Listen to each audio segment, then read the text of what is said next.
suatu hari, hiduplah seorang lelaki bernama Us, bernama Ayub. Dia saleh, jujur, dan tidak berbuat jahat. Ayub juga sangat kaya. Saking kayanya dia sampai menjadi orang paling kaya bernama Us. Ayub memiliki satu istri dan 10 anak, 7 anak laki-laki dan 3 anak perempuan. Ayub juga memiliki kekayaan yaitu 1000 unta, 1000 keledai, dan 1000 domba-domba dan 500 lembu betina. Dan juga Ayub memiliki sawah yang sangat besar. 3 anak Ayub sering sekali menabur beberapa kayu untuk berpesta-pesta. Dan keesokan harinya setelah Ayub berpesta-pesta, Ayub sering memberi korban-korban kepada Tuhan. Dan dalam pikiran Ayub tahu kalau anak-anak Ayub sudah menurut Tuhan. Iblis yang melihat Ayub sangat setia kepada Tuhan, dia suka dengan hal ini. Iblis pun naik ke surga dan membuat perjanjian dengan Tuhan. Perjanjiannya berbunyi seperti ini. Tuhan mengatakan, "Dari mana engkau?" Iblis pun menjawab, "Aku dari bumi." Tuhan lagi berkata, "Apa Tuhan membantu Ayub? Tidak semua orang seperti dia. Dia saleh, jujur, dan selalu mengatakan yang benar kepadamu." Iblis pun mengatakan, "Sekarang kau coba ambil semua kekayaannya.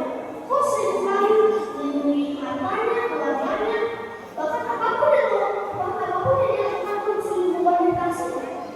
Sekarang coba kau ambil semua kekayaannya, maka dia akan menangkapmu." Tuhan pun mengizinkannya, tapi dengan satu syarat. Iblis tidak boleh melukai Ayub. Iblis pun berakhir kalau terbunuh. Dan dia mulai rencananya.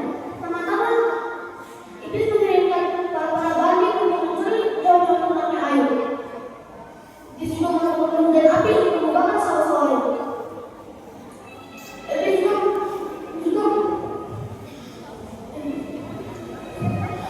Iblis juga membuat air yang sangat besar dari kebakaran dan menghancurkan bangunan yang dipakai anak Ayub untuk berpesta-pesta, sehingga anak-anak ada yang mati dan tertimpa bangunan. Ayub sangat bersedih setelah mendengar kalau anak-anaknya mati, kekayaannya pun rusak. Ayub sangat sedih, tetapi karena iman Ayub yang sangat kuat, Ayub pun senang memuji Tuhan, bahkan lebih sering dari biasanya. Iblis pun dinaikkan pada angin kembali ke bumi dan berjalan kedua kalinya menghadap Tuhan. Di perjanjian keduanya, Tuhan mengatakan, "Dari mana engkau?" Iblis pun menjawab, "Aku dari mengelilingi bumi dan Tuhan masuk ke dalamnya." Tuhan pun berkata, "Apa kau melihat hambaku Ayub? Dia sangatlah jujur kepadaku dan selalu menyembahku." Iblis itu mengatakan, "Ya, sekarang coba kau melukai dia dengan penyakit yang sangat menyakitkan. Makanya kau menuntut engkau dia lapangnya." Tuhan pun mengizinkan itu, dan tapi ada satu syarat lagi. Iblis tidak boleh membunuh Ayub. Iblis sampai tertawa dan kembali ke bumi dan mengirimkan penyakit besar. Ayub selalu kesakitan setelah menerima penyakit itu. Tapi sekali lagi karena iman Ayub telah kuat, Ayub masih tetap berdoa kepada Tuhan. Dan istrinya pun mengatakan, "Apa kau masih bertahan dengan identitasmu? Untuk apa dengan dia?" Ayub berkata, "Kau berbicara seorang perempuan gila." Istrinya Ayub pun sangat sedih atas perkataan Ayub. Pada akhirnya dia pun mencuri sia-siakan harta Ayub yang membuatnya kabur. Semua keluarga Ayub meninggalkan Ayub. Dan keesokan harinya, setelah teman-teman Ayub bernama Bildad, Zophar, dan Elifaz, dia menyalahkan Ayub atas semua yang terjadi. Teman-teman Ayub berkata, "Kau bertobat Ayub, karena Tuhan tidak mungkin akan memberi pertobatan kepada kau tidak berbuat dosa besar."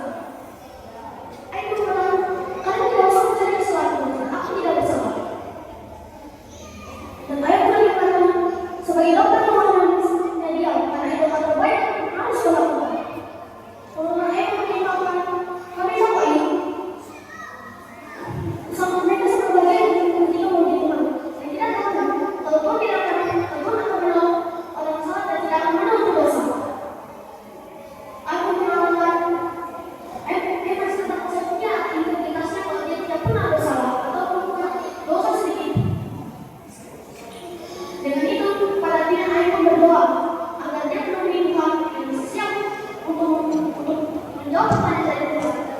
Kurang lebih boleh seperti ini. Nggak usah anak anak dalam daripada aku dan jangan lakukan apa puasa yang besar. Sekarang jauh dari pertanyaanku. Atau kamu beri aku pertanyaanku, apa kamu jawabnya? Atau tidak, kau menjawab kesalahan yang sudah buat. Daripada akhirnya Tuhan mendalam. Di mana engkau saat aku membuat dan mana engkau saat aku membuat dasar bumi, di mana engkau saat aku membuat sembunyinya, di mana engkau saat aku taruh batu di hidungnya, di mana engkau saat kita di pada bersorak-sorai, di mana engkau saat aku menjadi lawan dan pintu, di mana engkau saat aku memakai kain dari pakaiannya, dan aku memasang palu dan pintu. Akulah Tuhan yang berkuasa, tapi engkau menyalahkan semua yang terjadi terhadapku. Sekarang jawablah pertanyaanmu. Ayo kita jawab pertanyaan dari Tuhan. Engkau bertanya, siapa yang menanyakan dosaku yaitu aku? Aku menanyakan hal-hal yang tidak aku ketahui. Dulunya aku akan mendengar engkau, dan sekarang aku melihat engkau. Dengan ini aku turun di dalam sebagai bukti pertobatanmu. Tuhan mau menerima pertobatannya Ayub. Dan pada akhirnya Tuhan pun pergi ketika teman Ayub. Dan Tuhan berkata, kau tidak berbicara benar seperti hamba-Mu Ayub. Dan sekarang ambillah 7 ekor lembu dan 3 ekor domba betina sebagai bukti pertobatanmu. Lantas Ayub juga berkata,